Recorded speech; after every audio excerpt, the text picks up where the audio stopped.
Hello, everyone. My name is Marie DiGirolamo, and I'm the Assistant Superintendent of Instruction here at Niskayuna. And I'm joined by my colleagues, and I'll let them introduce themselves. Hi, I'm Jean Winkler. I'm the Director of English Language Arts and Library Media. Hi, I'm Laurel Jones, and I am the principal of Rosendale. Today's presentation will provide you with an orientation to our new K-5 standards-based report card, the process for how we got here, the rationale for some of the changes, and some of the key pieces of information that families will want to know as we head into the fall of the 2022-2023 school year when the report card will first be implemented. A couple of key definitions as we get started. The New York State Standards are a framework of student learning expectations for what all students should know and be able to do as a result of skilled instruction. Each local school district in New York State develops curricula based on these established standards. And the standards are organized by subject and grade level. So, what is a report card? A report card is our communication tool, one of many tools that teachers use to communicate student achievement to students and their families. And finally, what is a standards based report card? This is a report card that will communicate teaching and learning that is happening inside the classroom using language that is adapted from the standards, language that is parent friendly and focuses on growth towards the end of grade level skills and knowledge. So let's talk a little bit more about what standards-based reporting and grading is. First, it is aligned to grade level standards. So what that really is telling you is it identifies what students should know and be able to do by the end of the year. So that could be skills, concepts, and content. Our report card also reflects prioritized knowledge and skills. So, out of all of the standards, we tried to focus the prioritized skills and standards that are represented. So, when families are reading this new report card, they want to think about how it communicates where a student is in relation to the end of year grade level standards. Our current report card is based on an integer scale of 1, 2, 3, 4. Our new report card is a 1, 2, 3 integer scale, and we'll speak more about that later. You also want to consider that the scores on this report card are based on mode, or how often a student actually demonstrates a concept or skill, rather than an average of a student's performance over time. It also relies on more recent assessment evidence. So, recency. If a student has demonstrated the skill more recently, then that score would be reflected on the report card if they had not done as well towards that skill earlier in the year. One of the things that we want you to consider with standards-based report card is that it really encourages revision as students make multiple attempts to demonstrate mastery. So we don't take those first attempts and average them with later attempts to determine a score on the report card. So why should we change to the standards-based report card? Well, overall, our goal was to provide clarity and accuracy in our reporting system for teachers, for students, and for families. Our last full-scale revision to our report card was prior to the adoption of the Common Core standards, and so that was prior to 2010. The standards have changed, and our reporting system needs to match that as our new curriculum is reflected by those standards. The change to standards-based reporting also comes from the belief that our previous report card didn't fully communicate what students were expected to know and be able to do as set forth by those standards. In the new reporting system will allow students to be more aware of what is expected of them. It will provide families with language adapted from the standards that outlines those prioritized skills and content in each of the major academic areas. We strongly believe that understanding what is expected of your child, how they are progressing towards those grade level skills and knowledge is incredibly important, and this standards-based assessment system will assist in this endeavor. So, what can you expect?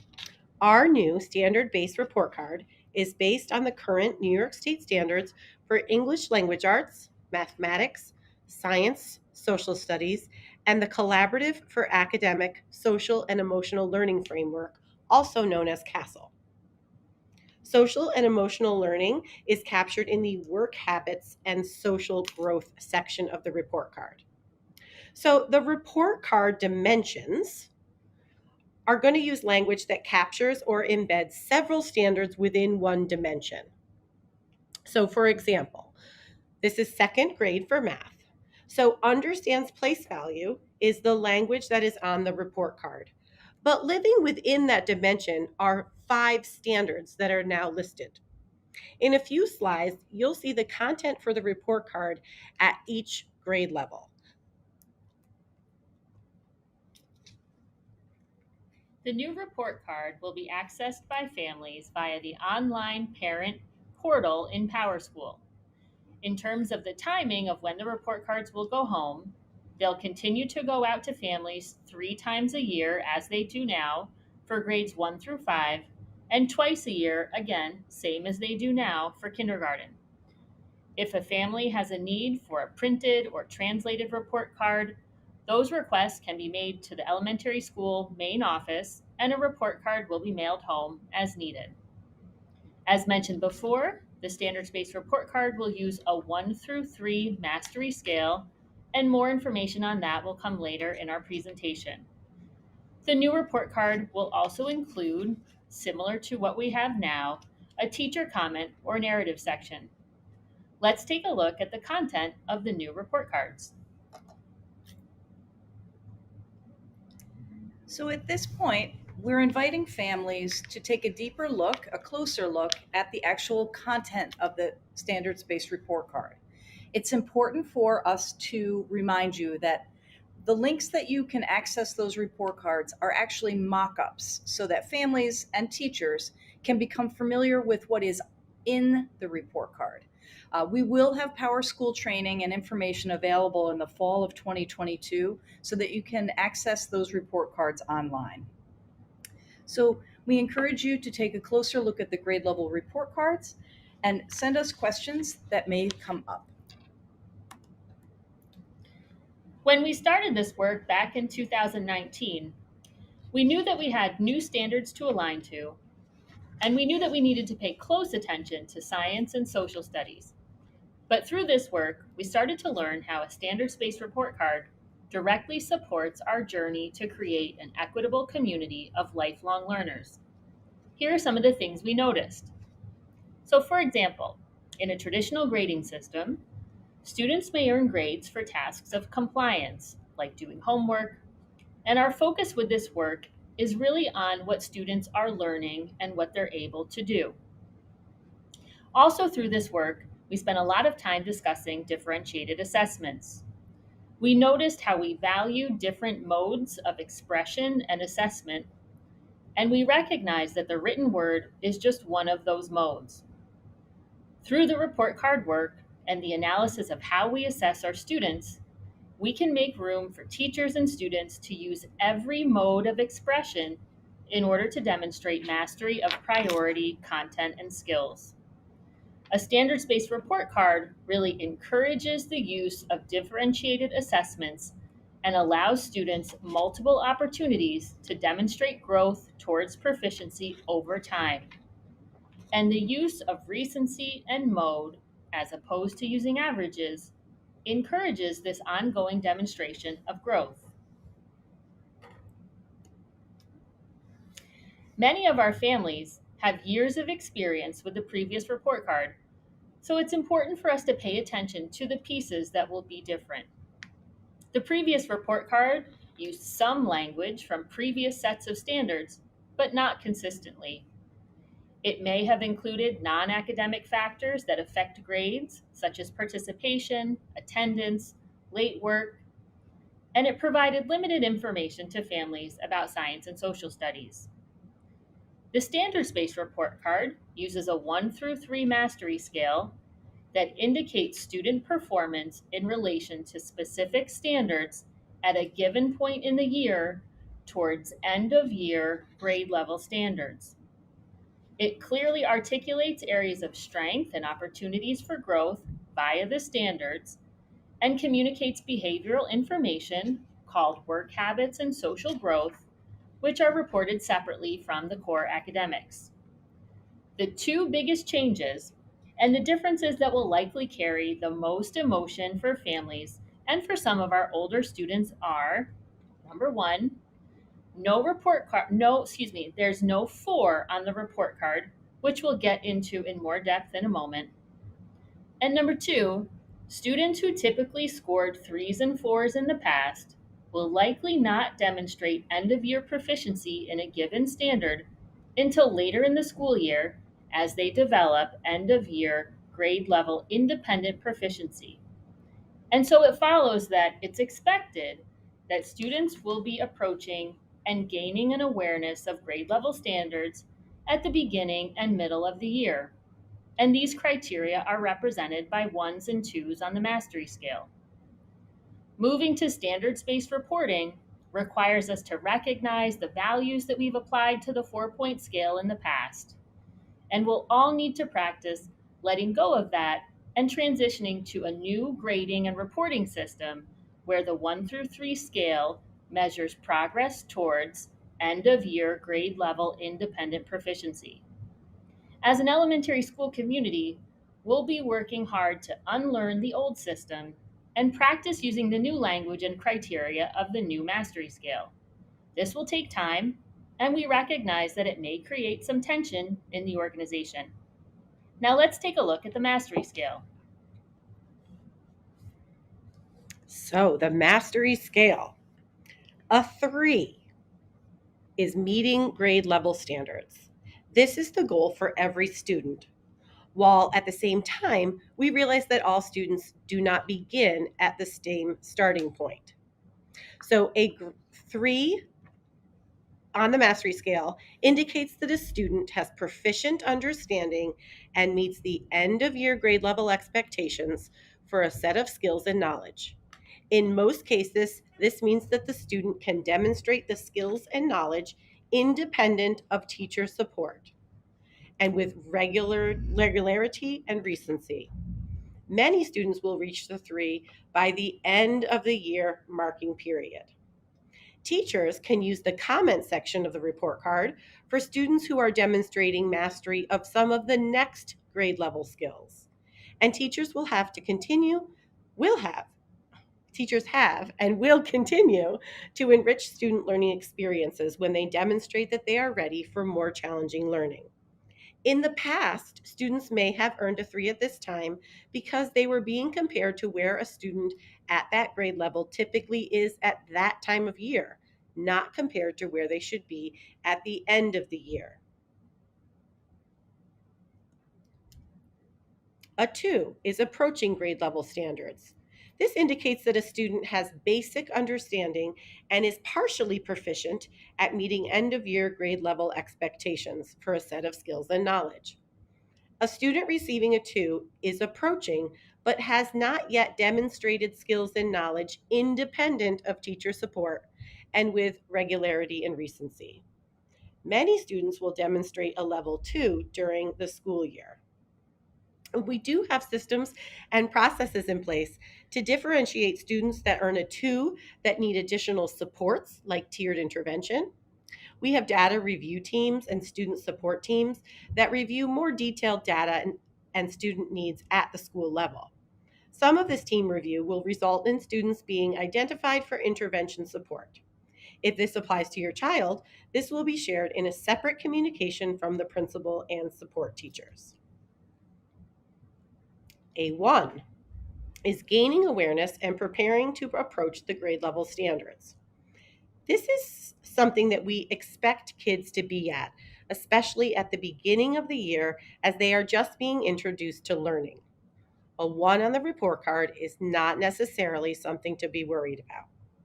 It indicates that the student is in the process of gaining the awareness of the content and skills associated with the given standard and may need teacher support as the school year progresses.